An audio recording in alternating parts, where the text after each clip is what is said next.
we preach being transparent, vulnerable, authentic. If we, have a client come to us and want to work with us, the last thing we want is for them to see one thing on social media and then another thing on camera. I think that's been the biggest driving factor, is how I show up, how you show up on social media is what you're going to get. Like, here we are, this is it. We're Sahara and Michaela, co-founders of Refine Marketing. From corporate 9-to-5s to building and scaling multiple million-dollar companies in less than 5 years, we're not afraid to get into the nitty-gritty. Giving you a raw and real look at what it takes to build and sustain a business. This is Rise and Refine.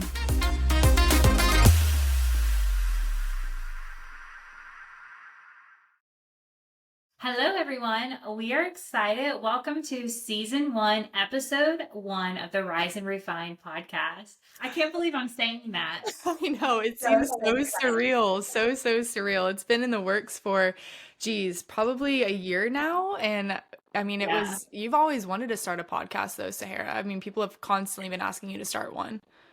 Yeah. No, I have for years, and the timing was just never right. And, people were expecting me to start a real estate podcast, but I was like, no. I want to talk about business in general, because business can apply to real estate and a bunch of other things, and just leadership and the ins and outs. So I'm excited. Yeah, but you're gonna have to touch on the fact of why everybody wanted you to start a real estate podcast. For those that don't know your background. Yes. We'll get to my story later. And kind of go through that. But oh my goodness, do you remember what we were going to title this first episode? How we got started, or maybe something about our why? I don't even know. It's kind of funny. We had originally said, I was looking back at our notes, and keep in mind, this is from a year ago, but we were going to title it Watch Me, which is so sassy. And so I wanted to throw you off by bringing that up first, because I felt like that's just such a good title, especially with our intro, going from corporate 9-to-5s to now what we're doing. I still say we stick with that title. Honestly, yeah. I don't know. I feel like so many people, when I got started with Refined, or even thought about starting and going full time in Refined, so many people doubted me. And I even had a couple people being like, well, you're not going to be able to succeed at anything that you put your mind to. That's just, you're not an entrepreneur. You don't have that kind of mindset. And so I don't know. I feel like Watch Me might actually be a good title, because look at us now. Here we are, a year into Refined, and heck, we're starting a podcast. Okay, cool. So I thought it would be fun to do a little bit of a background of how we started Refined and our story, because I feel like a lot of people that start businesses together are friends first, or silent business partners. But our story was kind of co-workers first. So we had that mutual respect to then friends later on, but we really built the business just having a mutual respect for each other. So let's talk about how we met. Oh gosh. Okay, we're really throwing it back. So pretty much I went to a small D3 school in North Georgia. Shout out to Berry College. Played volleyball there. It was awesome. And then after I graduated, I moved to Huntsville, Alabama. If we're going to be straight up, followed a boy. Not a good decision. I don't recommend doing that.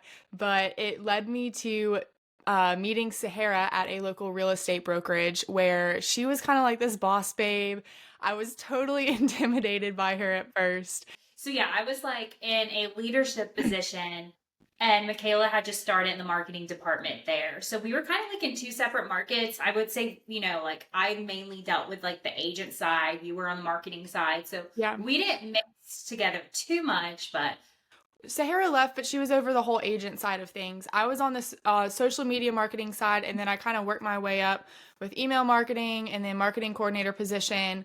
I kind of had my hands in a lot of different things, including a company rebrand, which sparked my entire interest for branding. And that's kind of where I fell in love with branding and working with other small businesses. This is a whole episode itself. I left right when COVID hit, and basically was what am I going to do with my life? And so then, I don't know, maybe a year later or something, Michaela left, and she moved to Atlanta. I left Huntsville, Alabama. I honestly just needed a total life 360, however you want to put it. And ended up getting an opportunity with a private equity firm in Atlanta, which was amazing. I got so many once in a lifetime opportunities, and I worked there for a year. However, during that time, if I'm going to be really honest, I just started to understand that working in a corporate environment was not for me. I was controlled by somebody else's time, somebody else's calendar, working 14 to 16-hour days. And so I really started to think about and hone in on what I wanted my life to look like for the next 5, 10 years. Plus, I got into a pretty serious relationship and started really looking at my life honestly and being like, okay, is what I'm surrounding myself with every single day something that I want my kids to be around? Or, yeah, I had some really hard heart to heart conversations, and luckily financially was able to step away from that and go full time and refined. But I guess that's kind of where, Sahara, you reached out. I just knew you were really talented. And I don't know, I felt like you could do so much more than what I had seen in terms of marketing. I guess I saw such a side to real estate where people had terrible marketing, terrible branding. It felt like realtors hadn't been updating their branding in years. And so I originally was like, oh gosh, I have such a good vision for the way branding should look. I'm just not going to be in like Photoshop and Adobe, right? Yeah, yeah, And so I was definitely. like, I need a partner who can work in Adobe, work in Photoshop, and like we work together on the vision. So then I was like, okay, who do I know in marketing? And you just came to mind. So yeah, I just randomly called her and she probably thought I was insane because we hadn't talked business before. We weren't like hanging out as friends or anything like that. We just always had a mutual respect for each other. Yeah. And I was like, hey, I'm thinking about doing this. Do you want to like join? And keep in mind, for every single business I've ever started, not once have I ever brought in a partner, but I knew for this, I just didn't, it's so time consuming to do branding that I just knew I was not about to be in Adobe every day. I had always wanted to own a business. I had always had like this entrepreneurial spirit and the desire to own a business, but I had no idea what that was going to look like. And so, to be quite frank, when you reached out and asked me to co-found Refined with you, I was so taken back because I was like, why would she want me to help her with this? Like, I have no business experience. I don't know anything about running a business. I didn't really have quote unquote technical training in design. I didn't go to school for graphic design or brand design, web design. I'm entirely self taught. I just felt so inadequate, honestly, for the role because I didn't think that I had the capacity to run my own business.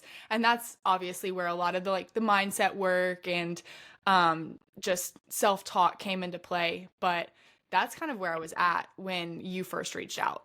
So yeah, then I just reached out and we just started kind of brainstorming. And I wonder, you know what I would love to do? I want to insert like clips. If you're watching this and not just listening, I want to insert clips of our very first logo because it's not bad, but it's like so different, so different. You think we should do that? No, I don't. It's I think horrid. we should. It is Well, look how much you've grown. it is so, oh gosh, even looking back at some of those files today, it's like, wow, I don't even looking at this and looking what our brand is now, I'm not even sure what gave me the confidence to think that I could do it. Because it's 10 No, times better now and I have such a clearer vision of where Refined is going and our goals for Refined, and I think it's just become more so my baby of having these big dreams and actually seeing them come together in different pieces throughout the last couple of months. And I think well, you know what I love about that first logo, where I think you should frame it, put it up. I think that first logo that we created for Refine like represents how you didn't have confidence in yourself, like you didn't believe in yourself. oh, that's a good way to Like, look at it. but when you don't believe in yourself or you don't feel like you can do something, you don't put in your all, and then it doesn't turn out good. And it's not a good representation of what you can do. And I want to say that was really like that first 6 months to a year when you weren't giving it your all. I mean, it wasn't great, right? No, no. And so then what happened was we put a pause on it because we were like doing side projects. Michaela was working like her corporate job and we were trying to get it started, but nothing was working out. And then it just stopped. So like there was we finished our last project and then there was no real communication between us of like, okay, we're not doing any more projects, we're putting it on pause. It was more of just like mutual consensus that we needed to put a pin in it until not you, but I could come back with Yeah. more confidence, a better self-image, and just a understanding of more of what I wanted for my future. Because I feel like I was bouncing around to so many different ideas and so many different things. I didn't really have a clear vision of where I wanted to go or who I wanted to be. And so once I actually honed that in and quote unquote refined that, I that's when the conversation with us started again. And that's when we Second, officially, what was that? you reached out the second time. Like you called me. I did. Yeah. I Yeah. did. Because I was sick of my corporate job. I realized, okay, this is not what I wanted to do for the rest of my life. This is not who I want to be. How do I change that? I remove myself from the environment that I'm in and I switch it up. And so that's when I called Sahara and was like, hey, do you have any other opportunities with Embry Group, Venture Haven, Uncommon Agent, which are her three other companies, which we'll touch on in a little bit. Um, and at that time, her marketing director was going on maternity leave. And so it just so happened that I was able to kind of step into that role for a short amount of time in order for us to work on Refine on the back end and get that launched before she came back from maternity leave. And then she called me, and then it started back up, and we came back with a bang. Like we completely rebranded. Like if she allows me to insert clips of the old brand here, and so we completely rebranded, and we went from like these like neutral-ish, like I think it was like blue and pink undertones to orange. Orange is just a part of my personality at this point. Yeah, same. So, and then we just rebranded and started posting, and gosh, a year and a half, yeah, a year and a half later, it's crazy. How do you feel like from day one to now? Like, what are your feelings? Grateful and just blessed, honestly. Not trying to get like super deep with us right now, but I mean, if you look back on my life in particular and just did a huge zoom out lens of the last 3 years, I mean, I went from really poor self-image, low confidence, working at a real estate brokerage where I learned all the basics, but I had no real movement up there, to a terrible relationship, switching cities, going into a different corporate environment, getting these once in a lifetime opportunities, having an amazing relationship, all to realizing that I needed to, again, 180 my life and move away from corporate entirely now to running Refined on the day-to-day basis. And I just feel like it's been an incredible journey. It's been a very humbling journey. I just feel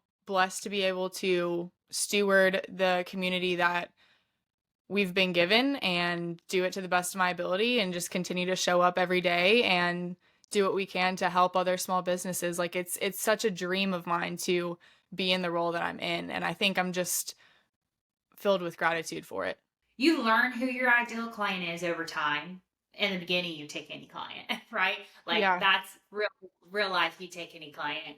And so it's been so cool for us to get to work with like so many different small business owners all over the country, even some internationally that have recently reached out and get to learn about all these different businesses and how they operate and the leaders behind the businesses. And, I would say 90% of the businesses we worked with have also been women owned businesses, which has also been so exciting. So that brings us to like why we wanted to start this podcast was just because we get to meet all these amazing business owners and learn about how they function every day and how they operate.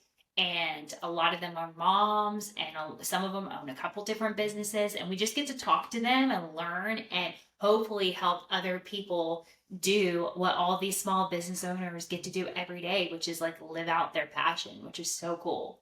That's the real hope with the Rise and Refine podcast, is that we can bring a transparency that we believe is missing with small businesses on what it actually takes to run a small business. what are the ins and outs? What processes do you need to have set up before you launch? What do contracts and invoicing and lawyers and CPAs, like what does all of that actually look like? And is it feasible? And the reason why they got started. That's the mission that we hope to have with Rise and Refined. And hopefully we can reach small business owners and those that have entrepreneurial dreams or just want to know what it takes to run a small business in today's economy with it being all over the place right now. So let's talk about our roles too. But okay. I like to say, like with this podcast, I listen to so many different podcasts, and a lot of them are motivational, inspirational, and they talk about the wonders of owning a business. And some of them definitely do get into the challenges, but like I want us to be as real as possible with this podcast for you guys, because we don't want to make it look easy. There are some days where it is easy and wonderful, but owning a business is high risk, high reward, right? While we are opposite in a lot of ways, we are also very perfectionist, both of us, I would say, to a default where like when I roll anything out, it has to be perfect. Like it has to be the highest quality and it has to be perfect. But with this, it's just funny. Like we were door dashing cords right before we recorded this. Like we've been planning this for a while, but like the camera didn't come in time, so we're having to use our webcams. I'm not in a podcast studio. I am in one of our guest bedrooms. Well, we couldn't wait it. And then our usual perfectionist selves waited till we got all the equipment. We have like these cool neon signs we want, and I have this cool chair I want, and she could be in her studio. We could easily wait 3 more months, but why? Like, yeah, let's just talk in and start getting it out there. And this is only season 1, and we hope to do this for a very, very long time and just make it better. Just like if you went to her, she's about to kill me after I say this, but you go to our Instagram, scroll to the bottom. We're very different from day one. And thank goodness for that. Yes, thank goodness for that. So that's how we met, and that's kind of how Refine started, and it's so cool, and I'm so grateful because for me it's like my passion business. Like I just love small businesses so much, and yeah. I like the aesthetic of the ways branding looks and how it can really promote somebody's business nowadays and launch them. And I don't know if you remember, but I built our first Refine marketing website. Oh my gosh, you did. I completely forgot about that. On the subject of just getting started, and I feel like it's time for you to share your story and how you got to where you're at, because you own 3 other companies outside of Refined, and you are pretty much a self-made millionaire at 30. So, and I know you don't want me to say those stats, but drop your story. I just turned 30 only a month ago, so I'm a fresh 30. Oh gosh, I don't know where to even start. We'll take it back to young 19-year-old Sahara. Did you go to college, Sahara? Let's start there. Do you know what I originally went to college for? No.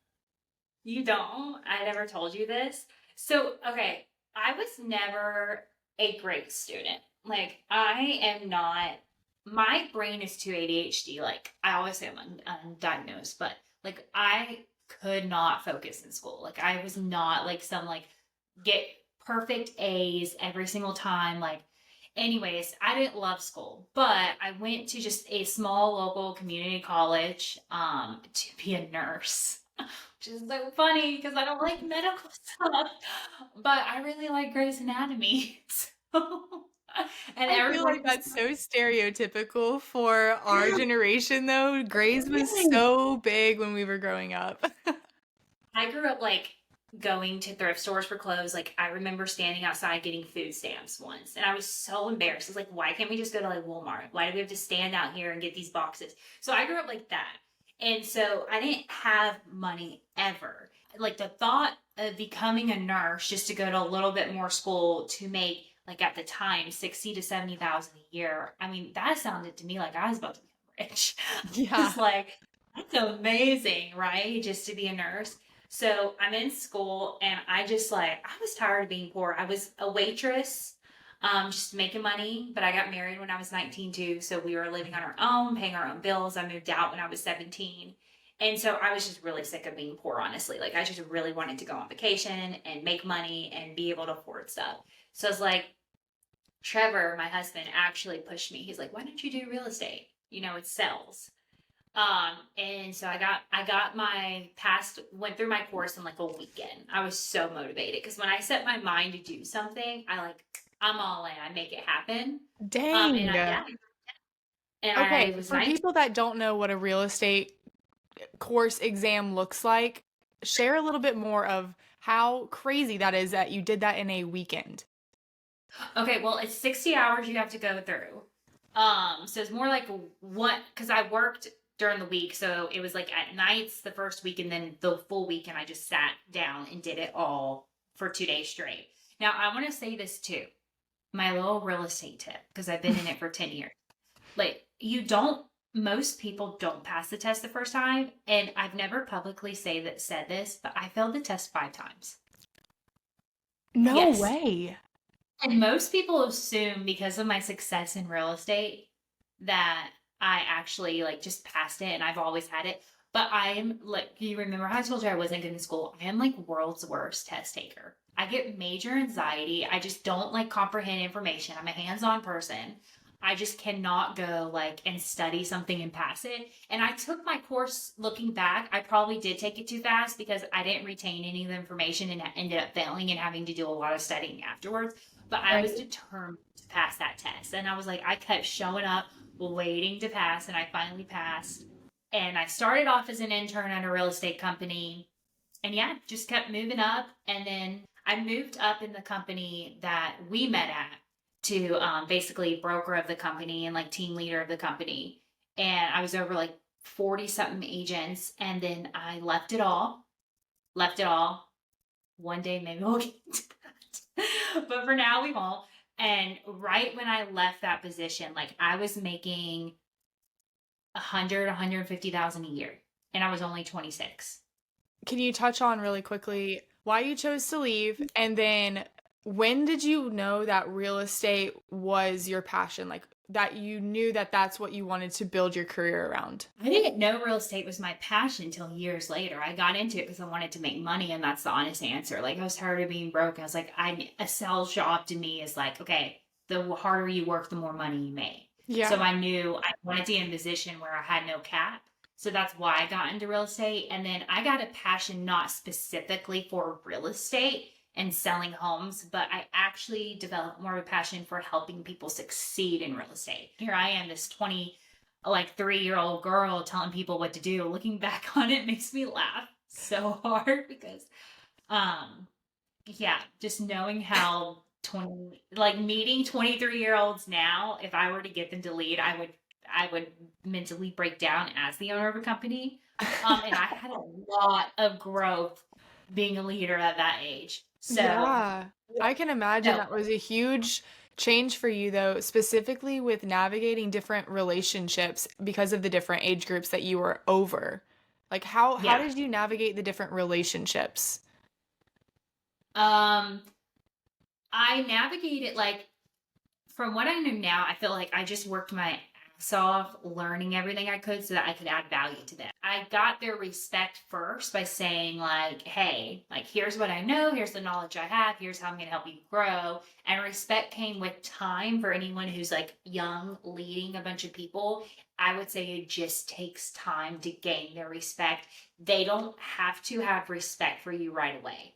Anyways, grew a lot in that, built myself up in that company. And yeah, reasons for me leaving, I mean, that's several episodes later. But what it comes down to is just where I was at my life. Like, well, I wanted more for myself, I wanted more for my family.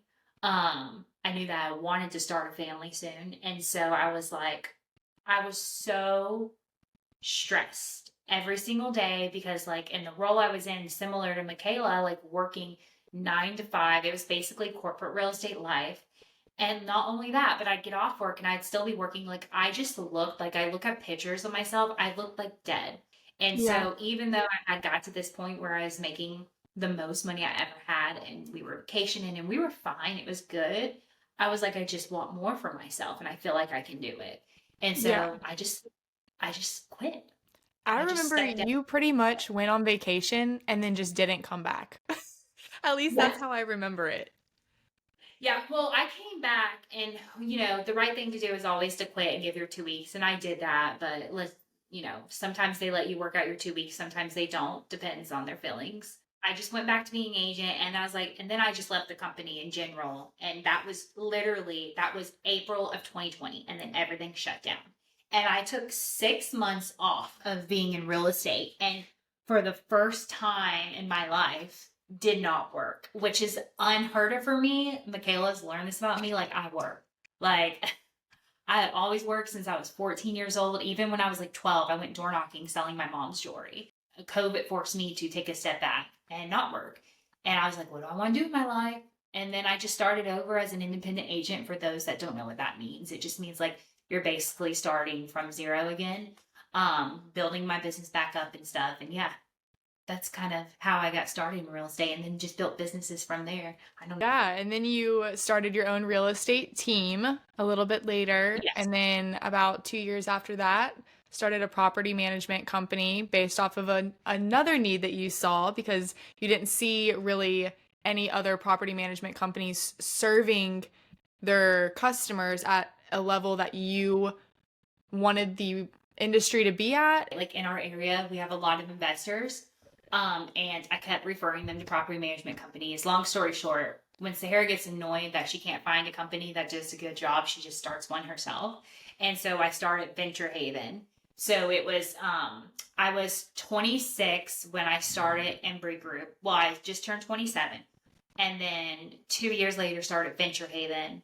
And then and then a year after Venture Haven started, that's when you reached out and Refine came born. Yeah, Yeah. that And I sounds like think somewhere yeah. in there too was Uncommon Agent, which is your real estate training and coaching platform. Don't go through all of them. But yes, there's a couple more little small ones that go along with real estate. And it's exciting because Refine's my only like non-real estate owned one, which I love. But yeah, that's kind of how everything started. Life goes by so fast though. Well, and that's the craziest thing because I was just doing a little bit of reflecting before we even started recording this episode. And it was like, this time last year, I wasn't even taking a paycheck from Refined. I didn't even Yeah. take a paycheck from Refined until a few months ago. And Yeah. so with that being said, like doing the grunt work, like grinding it out every single day to make Refined into what it is today. And, obviously as the foundation to grow it even further from there. But we were sporadic with client work. Like I think we had two clients at the time and we had just signed them and they were huge, like huge projects for us, or at least what we thought they were. Yeah. And it's just crazy to see now how we're booked out multiple months in advance and we have such an enormous following on Instagram that's so supportive. We started on June 28th of 2023 with 0 followers. Yeah. Nothing. Literally Nada, zero. like no clients. Yeah, from the years before where we kind of started a side thing, we had an Instagram, but we never posted on it. It was word of mouth people I knew that we were helping at the time. So yeah, it was pretty much like zero, like starting over, similar to like how I started over in 2020. Same thing with you and this Yeah, business. I agree. I agree. And it also I feel like so many people are like, wow, it must be such a challenge for you guys because I'm in Atlanta, Georgia, and you're in Huntsville, Alabama. And so people see the fact that we aren't together as a issue, like the location being an issue. When in actuality, I think if we were close, we probably wouldn't get much done because we'd be constantly bouncing ideas off of each other and trying to do so much at one time. Our brains are like this all over the place and they feed off each other. So Yeah, yeah. But the location has definitely not proved as an issue. I mean, we get together quarterly to do yeah. like a 2-day brain dump and content filming and all that sorts of stuff. And so those 2 days are very honed in and very intentional with how we spend our time. If you're going to have any type of remote company, because the other ones are not remote, like you have to, one, make sure you have very self-disciplined people, but two, you have to schedule those in-person quarterly like sessions. You have to choose how much work you're going to put into it because as a business owner, if you're not working and you're not putting in the work, no one else is fighting for your dream. And I think Yeah. that's the biggest thing that people don't necessarily realize when they get started is your first 3 years are not going to be some piece of cake when you launch, you get started, you do all these things. It's like you expect the clients to just pour in and them to always be there. It's like, no, you have to build relationships. You have to promote yourself. You have to put some money out there for marketing, be consistent on social media, like get your messaging straight, all those different sorts of things. And it'll grow, but it takes time. It's not an instantaneous thing. We said that we'd be transparent on here, right? So let's just be transparent. When I started any of my companies I've ever started, those first years, I did not take money. Like it was very, very, very random. Like Venture Haven did not make money its first year, and that's okay. And I worked more for Venture Haven the first year than I do today, almost 3 years later. And now I make more money from it. That's still on passive. But real talk, like any type of business like that you open, most of the time, like Michaela, you're gonna have to have some type of side job, or especially if you're like starting a business from like the ground up, you have to still bring in income unless you're just blessed and you have a supportive family or spouse to feed you money. That's Yeah. great. If you don't, you have to grind extra. And I feel like that's why a lot of businesses don't succeed, is because the business owner is not willing to do the extra grinding because they want to focus on their business and the fun stuff that's not making money yet. So they don't want to quit those extra jobs, but those are what you need to keep yourself going. So I feel like people think like we start businesses and like next day we're buying Louis Vuitton. Like it took me 10 years to buy my first Louis Vuitton, and that was still a struggle because I didn't want to spend the money. I think the biggest thing too is I completely lost my train of thought. Chop all it up. Okay, never mind. Continue, Sahara. Do you have any other questions? No, I'm just saying it. You have to.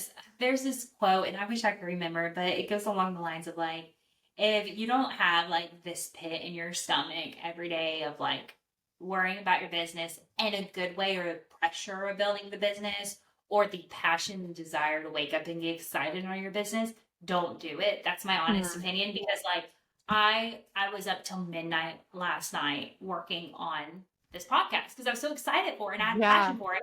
I love my sleep, y'all. Like I have a 3-year-old. I go to bed at like 10, but I stayed up to do it, and you've got to have that like drive.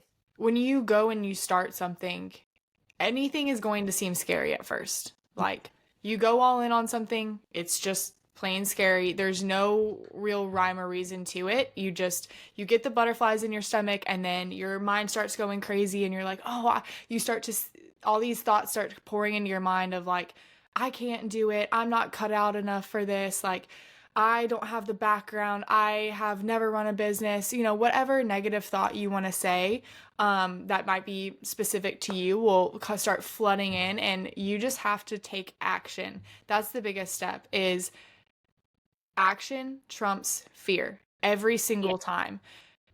Put fear aside and you'll succeed eventually, but you will fail. I always hear people say like, well, I failed. I failed this, I failed that. Well, it's like, no, how many times you fail is the true measure of success. Because you're going to fail 10 times, 1,000 times, 1,000,000 times, but the more times you fail, the more successful you will be. So let's kind of end, Michaela, on like what we feel like our biggest struggle with specifically Refined has been the first year. What do you feel like it's been for you? So much of my journey in getting started and going full time and Refined has been refining my mental health. And I don't say mental health lightly, it's more so of my self image, my confidence in starting Refined, in showing up on social media. And this is the biggest thing that I've had to overcome, is physically showing up for Refined. Because again, thought I couldn't do it, thought I wasn't cut out for it.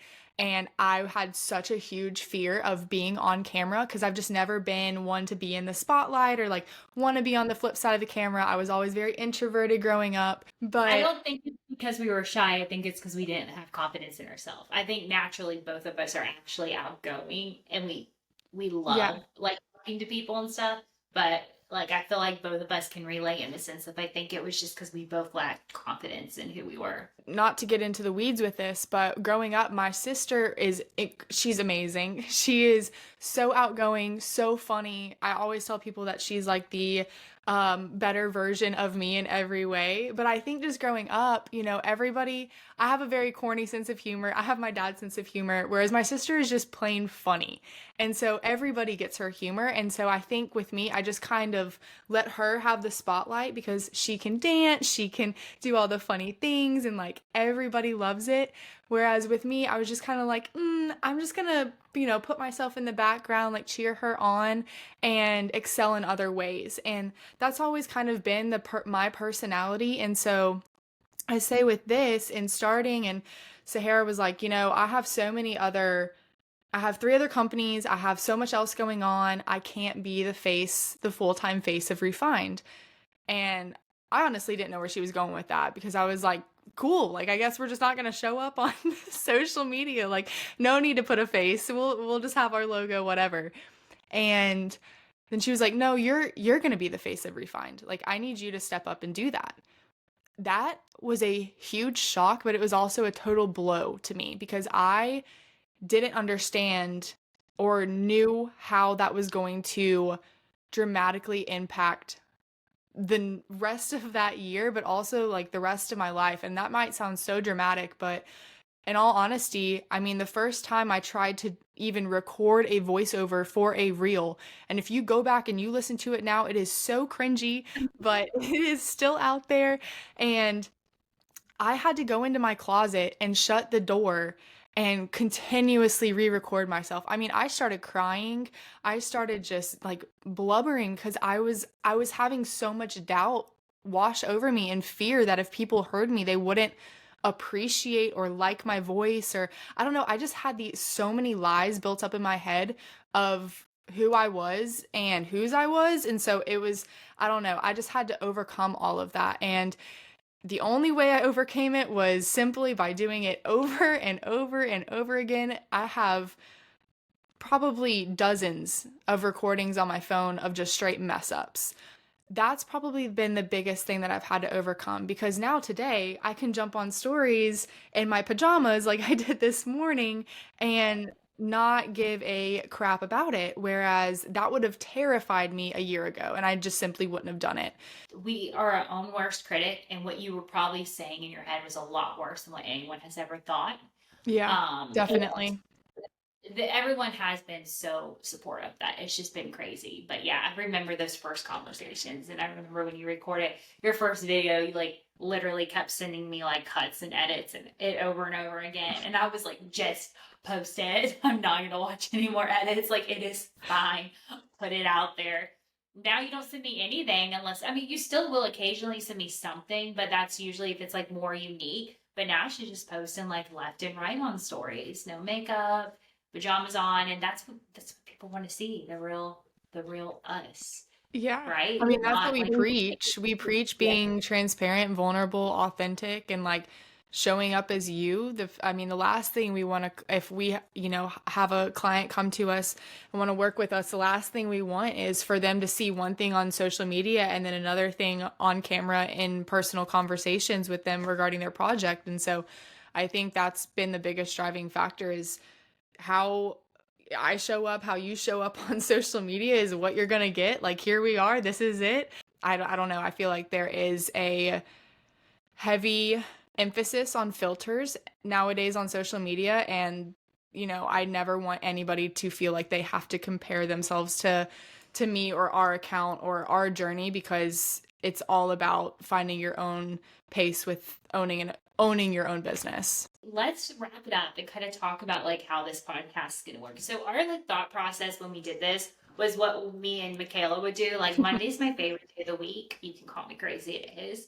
And I love listening to the podcast Monday morning just to get my week going. So we will be dropping weekly episodes Monday mornings at 7 a.m. And we're excited to do this. Episode Yeah. 1, we're gonna do this. We are so excited. Thanks for listening in. We can't wait to drop more episodes. You would then come in and say, we'll see you next Monday. I can do that. I can do that. Okay. Yeah. Make sure you sound upbeat though, because you sound like you were just pummeled. Okay. I was questioning myself. That's why. Okay. Okay. Thanks for tuning in. We can't wait to drop more episodes. And see you next Monday. Oh my gosh. This is what happens when you get two people that have never done a podcast to do a podcast.